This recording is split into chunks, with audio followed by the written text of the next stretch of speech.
amongst models.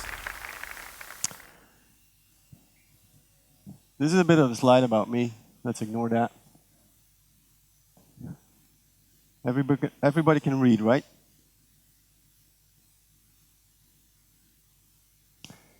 So I think it's been around 6 months ago, I met a young developer, and he was actually a senior, because in our industry it's commodity basically to call somebody who's junior senior. And he asked me, you know, I've been hearing all these things about DDD, but what is it exactly? And being the DDD man that I am, I pull out my one slide basically that explains DDD. And I tell him about these books there are about DDD, and I start explaining him what a domain is, you know, the sphere of activity you're in. And then I start telling him about the importance of language and how language basically needs to be the same when you talk to each other about the problem space you're having, but also in the code you're writing. And then I venture into model, where I explain to him, you know, model is very simple actually. It's the set of abstractions you come up with to solve a particular problem in your domain. But bounded context, that's a different thing. That's basically acknowledging that we're solving multiple problems at the same time. Could be in different departments, but could also be actually solving different problems at the same time. And then you get into strategic design, and there's a reason why that thing is, well, on my slide it's brown, but here it's red, obviously. You get into this, communication between these bounded contexts and how these teams interact with one another. But I got the feeling it was all a bit too abstract for him. But he didn't give up, and he asked me the next question. So, how do models come into existence? That's a good question to ask, I think, because there's not a lot of literature explicitly about that.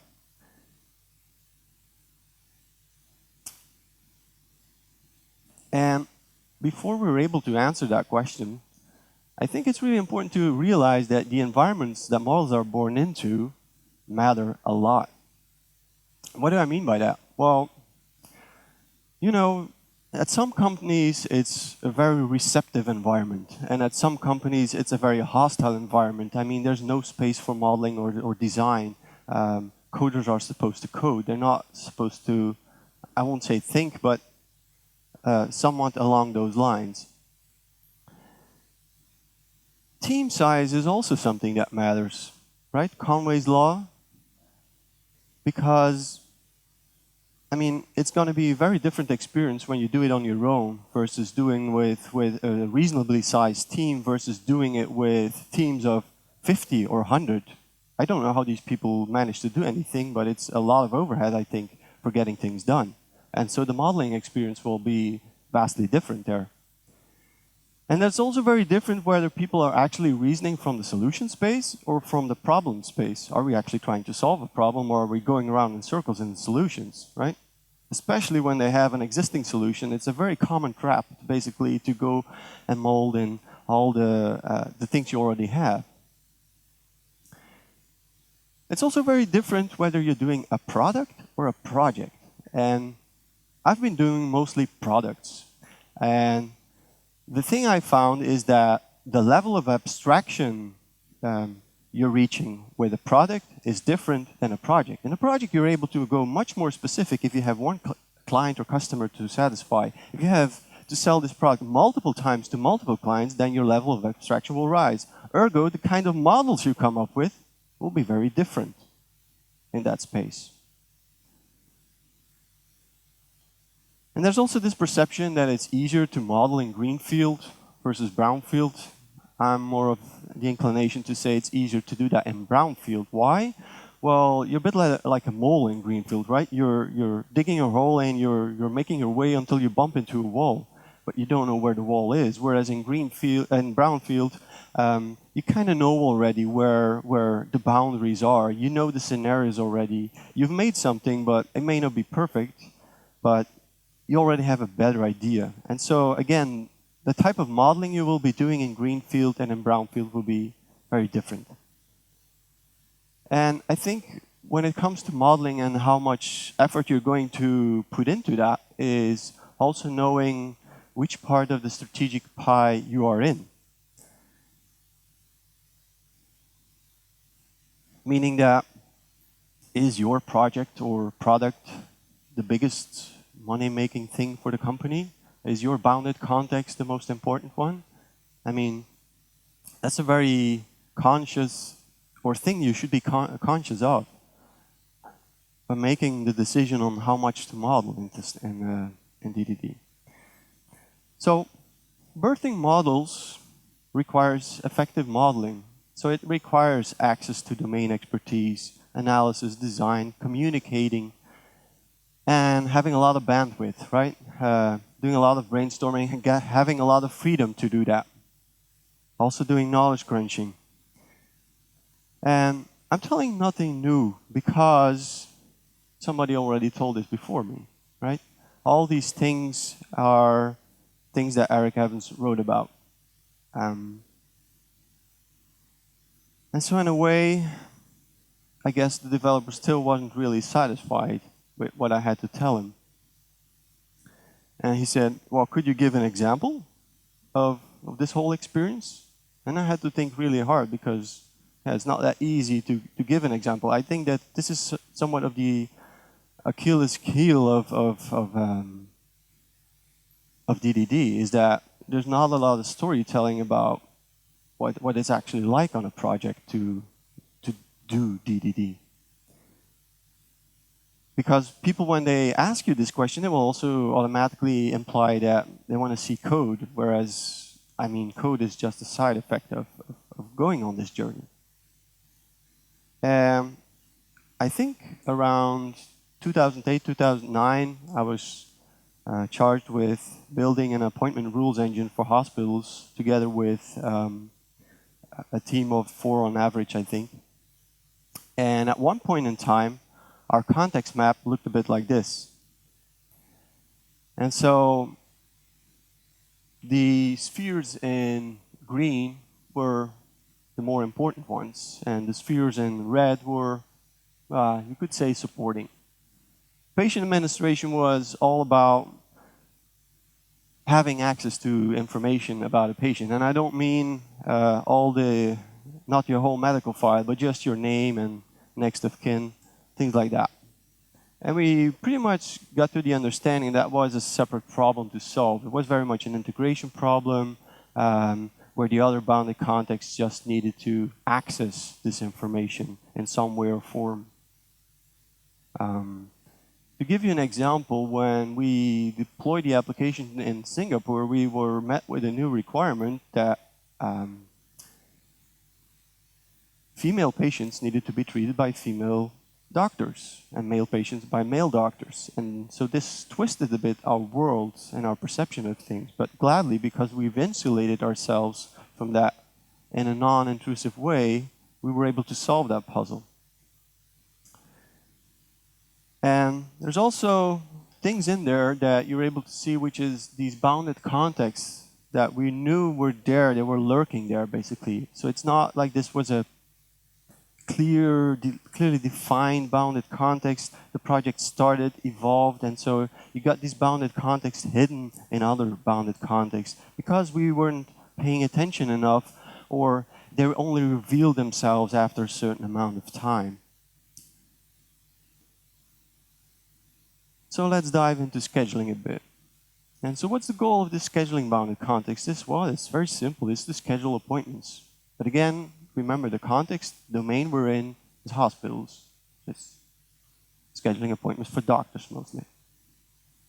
Now everybody knows what a calendar looks like and has one on their phone these days. So that's how we perceive that in our daily lives. And to a certain extent, you could say that's not that different. I mean, for Dr. Jones, this is his calendar, albeit a little bit differently represented here. And if you have to come up with a model of that, then this could be the naive model, right? You have a schedule, you have X number of appointments in that, that seems reasonable. But you have to know, Dr. Jones, he performs like 20 appointments a day.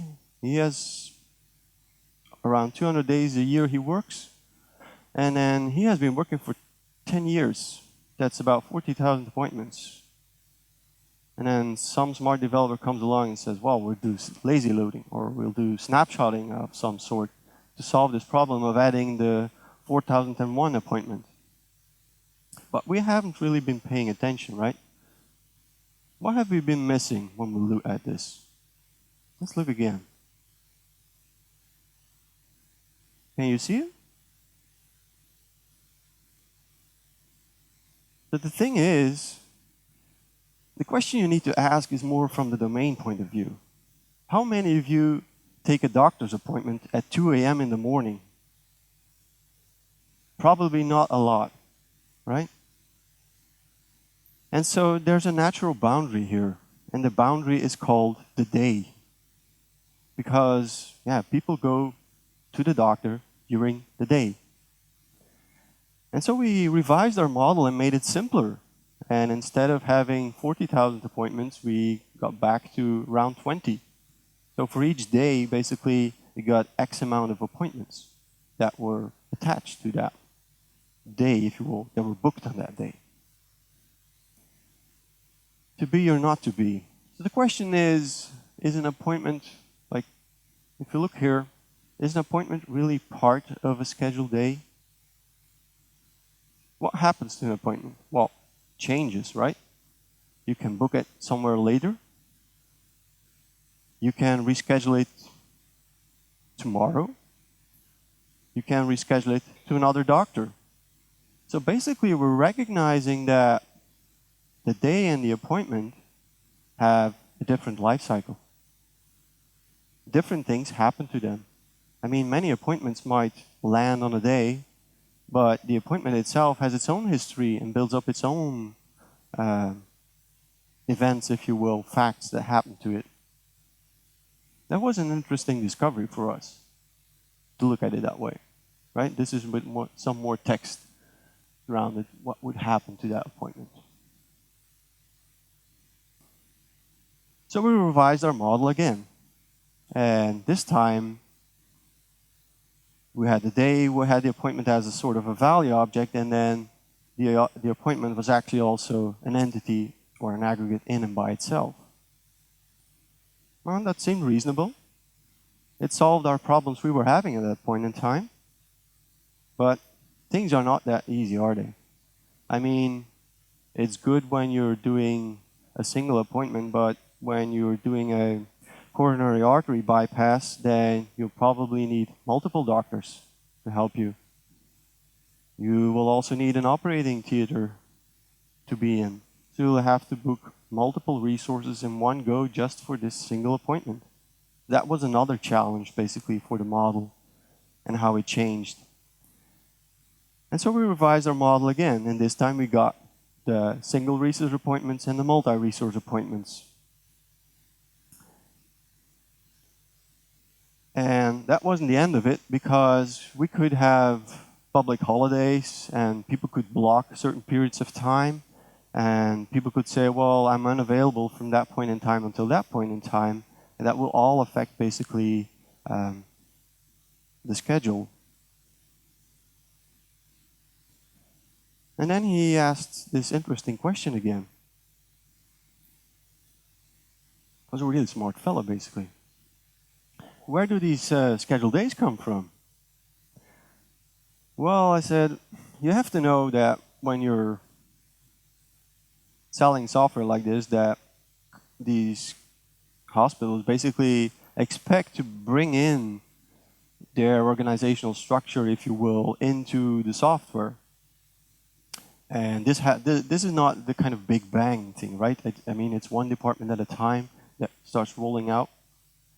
And that gives you some insight in the sense that, you know, how many of you make an appointment with your dentist 5 years from now? Probably not a lot. I mean, a year from now, that's perfectly acceptable. So, and what you'll see in hospitals is that this maximum future book days is basically how far in the future we're able to book. And that's a nice boundary to have, along with when Dr. Jones' schedule is available. And so what happens here is that you start with an empty canvas of all these days, and I've taken some of the days in 2016. And as a reaction, basically, to defining a schedule, we start creating a paper book. We start creating pages in the paper book. So we start sending out messages, basically, saying, well, you know, define this day for this particular schedule. And it had a very nice way of thinking about it. It had very good attributes to it, to doing that. But, you know, people change their minds. They reduce the availability of their schedule. They reduce the amount of time in the future we're able to book or extend it. So change comes along. And then again, it was actually a pretty natural way to deal with this was, again, reactively deal with it and tell these schedule days again how they should behave, whether they should be rolled back or whether extra ones should be rolled out. And as time progressed, basically, because, yeah, today, no, it's the other way. Tomorrow becomes today, basically. You need an extra schedule day. And so time was also a trigger, basically, to roll out a new day. And remember, these days are what the appointments were booked on at the time. But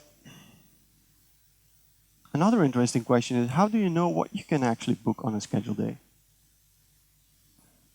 Well, doctors, they then tend to define what they actually do on a day.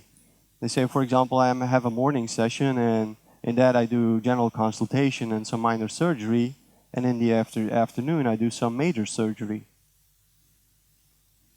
And again, we had these days rolled out, and we would tell these days, basically, this is how you should operate. We were basically telling all these days how they should operate. And this ties back basically because if you look at the domain, what's the correlation here? It's basically a doctor defining how he wants to work in the hospital and us managing that critical resource, right? Managing his time. And scheduled day was a very good unit to do that with. And just like as with the rollouts of scheduled days, also the doctor could change his mind and stop doing minor surgery on Monday, and he could do the things every Monday, for example. So multiple changes could kick in. And again, we would tell these scheduled days how they should react to this new reality of things. But it also brought with it some interesting problems. I mean, you have an appointment and this doctor decides no longer to work at that day or decides to do something different. What happens to your appointment? And it so happened to be that, like in most domains, they already solved this problem, right? What they tend to do is they tend to put you on a list and somebody else picks up the work and books that appointment in his schedule, preferably at the same time, so you don't have to be called up and told that you need to come at a different time to the hospital. And so our model starts to evolve, right? But we start to see something. There's a sense of direction here.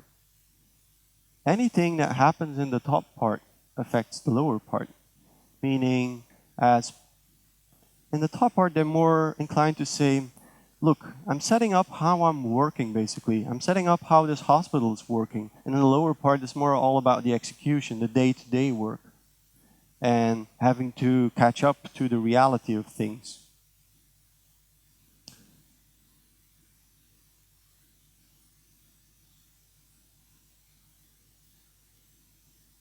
So what happens when we change how this scheduled day work?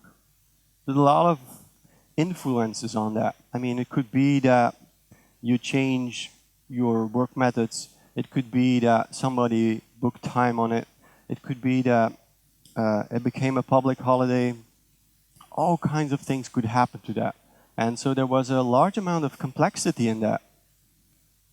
And we also had this thing which was fairness, which meant that we would try, if you had come first, basically, we would try basically to give you that appointment first, even though these changes were kicking in.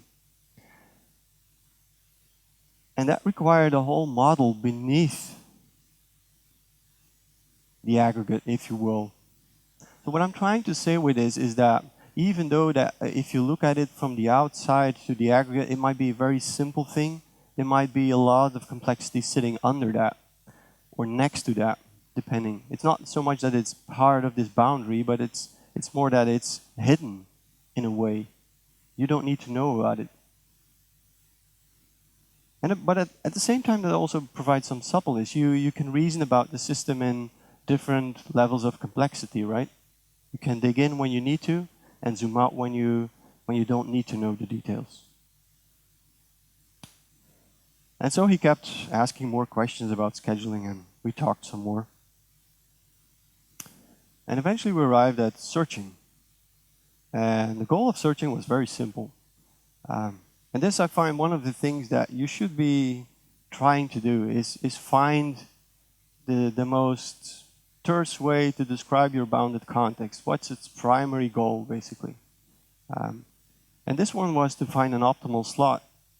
So you'd look for an appointment in one or more resources, and this engine of sorts would tell you, well, here's the slots that are available in this schedule, and here's the ones that are available in that schedule, according to how these people worked, what types of services they performed on which days. So when scheduling looks at a day, it looks at it like this. You know, a lot of noise, a lot of details. Search isn't like that. Search just sees availability, unavailability. It's that simple. Things that are occupied for whatever reason, whether it's an appointment, it's an overbooking, it's an unavailability, a block period, it doesn't really matter. Search looks at it very differently in a way. But search is a slave model. Search doesn't have much data of its own. It listens to everything that happens in scheduling. So whenever you're doing something and you book an appointment, basically you're telling implicitly to search, well, you know, the slot you had, it became unavailable. This whole day became unavailable due to things being rolled back or rolled out, and you got extra availability. And the way to reason about that is basically that what you would get is that in the scheduling bounded context, you would get all these things going on, like people scheduling the whole time, and you get all this messaging towards the searching part that would say, well, catch up, because places have become unavailable or available. And so a lot of these things would happen in parallel. So then he asked, but yeah, why are you building a separate model for this? Well, there's a crucial insight here. How many of you would search for an appointment in the past? You typically don't do that. You search for it in the future. And this is where scheduling was a bit different. You could book an appointment in the past, but basically we're saying, look, this happened at this point in time, and you were merely registering something. And there were certain life cycle aspects to that. Like they would clean up things after 60 days or something. But searching always happened into today or the future, and not in the past. And so even from keeping data around, basically, this was a different thing. You don't need to know data about the past. You need to know the data about the future. And also the purpose was different, right? One was actually optimized for booking. The other one was optimized for searching.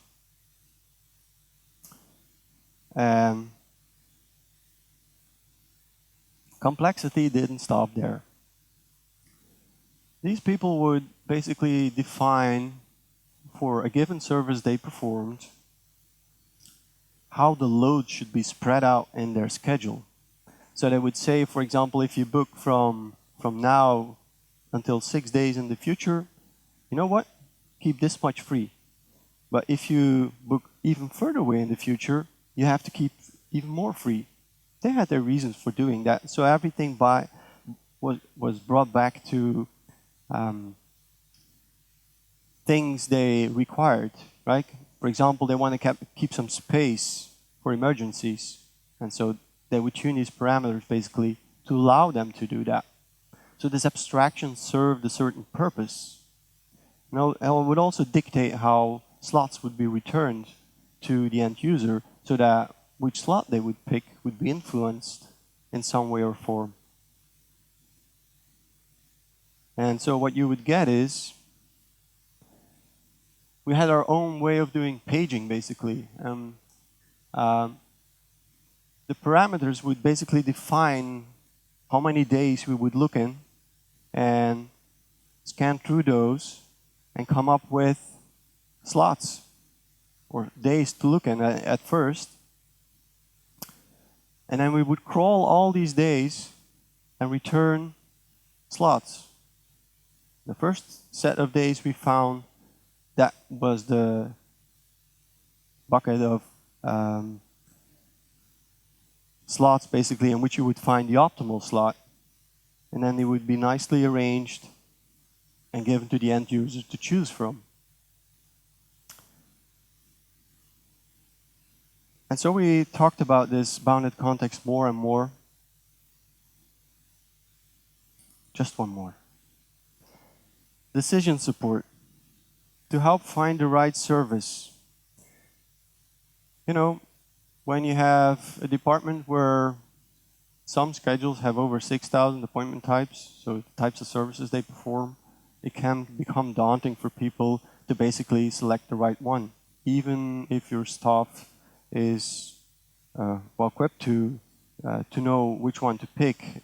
Can sometimes be very cumbersome, and so you may need to help them basically pick the right one.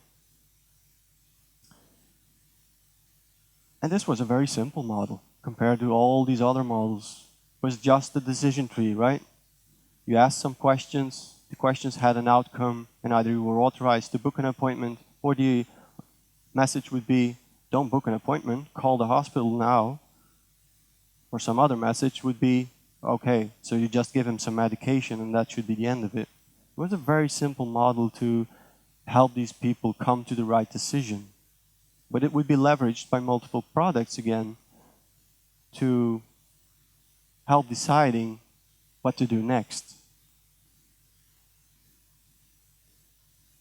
So looking back at this, and I know that it may be a little bit hard to follow, and I'm throwing a lot of language at you that you're not familiar with, but this is it. This is for me DDD. It's the journey. It's learning this language. It's being passionate. It's craving to know the why. It is finding out what the why is. It is revising that model up until it supports all the scenarios it needs to support. And it's not all perfect. I mean, we had bounded context in there. There were others hidden in it. We had a hunch about it. So it's not about perfectionism, but it is actually about experiencing this and going through this. That is the message I hope I've given you in this talk. And with that, I take any questions. So how did we cope with code duplication between scheduling and search? There wasn't a lot, to be honest.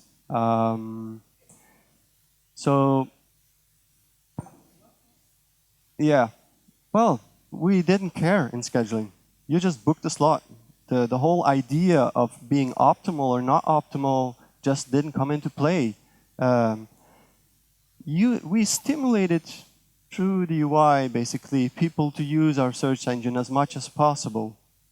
But it was just that. It was a stimulus, basically. You could book a slot directly if you had the proper access. Some people only had access to the search engine, and by that virtue of that, they would get all the virtues that the search engine brought, which was the optimal slot, which would make the hospital function better, more optimal, and everybody's more optimal, right? It's not just the doctor's more optimal, it's also the hospital's needs more optimal, and it's also the patient's needs more optimal. So it's all these things combined. So there wasn't a lot of duplication, to be honest, in that regard. Yes? Sorry, I got the mic. I'm gonna pass it to you. What is the most important thing you learned during this modeling experience? Visualization is communication. That's the most important thing I learned. I mean, I have not talked to you about on any of my slides about technology, as far as I know. And how come? Well, I think because I'm able to get into a dialogue using words and pictures. And that has been tremendous for me, a tremendous insight in that whenever I do some work on a project, that probably one of the first things I will try to do is I will try to make my problem space visual in some way or form. And it could be classic UML, it could be coming up with these weird diagrams I've been drawing here, but it doesn't matter. So visualization, that's probably the thing I got away with from this particular project. Yes, the one who has the mic, I think. How long was the time frame that this process fell into? So how long does this take for us to be up to that point? I think around 4 years. You have to remember we were 4 at the time. So this is also something interesting, right? That not a lot of people talk about. They think, well, I don't think, I should nuance my answer here, is that it doesn't mean because you're a small team that you cannot work with bounded contexts. I think you can, but it's a matter of taking your hat and switching on another one. So you have to be very much more aware, much more disciplined when you do that in switching around and knowing what context you're working in.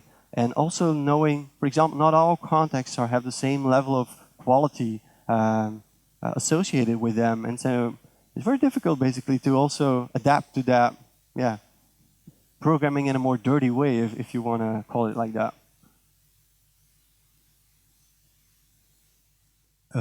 Is it always clear which bounded context is upstream and which one is downstream? For instance, if data is exchanged in both directions? I don't really get your question, I'm sorry. You have 2 bounded contexts, for instance, different systems. Okay? Yes, 2 bounded contexts, 2 different systems, yes. Yeah, and they exchange, they integrate by exchanging data in both directions. No, in one direction. So it was unidirectional. So, but what if they do? What if it's not? What if it's bidirectional? Yeah. That's a good question. I will have to get back to you because it's a real life case that someone I was presenting about DDD. I usually design systems in such a way that I try to consume data, and it's almost like service-oriented architecture in that way, where the service is more, or the bounded context is more owning the data in a sense as being the authority of it. And so I tend to come up with designs where I don't have this bidirectionality, because that obviously complicates things a lot. I don't think it was legacy system. I'm sorry, I didn't get that. It was a legacy system. I didn't get that. Old stuff, legacy. So we didn't have a choice because it was no, it wasn't a legacy system. It was actually a Greenfield system. So we designed this as Greenfield. Yeah, we had a lot of legacy we could learn from. That is true. If that's it, it's a wrap. Thank you.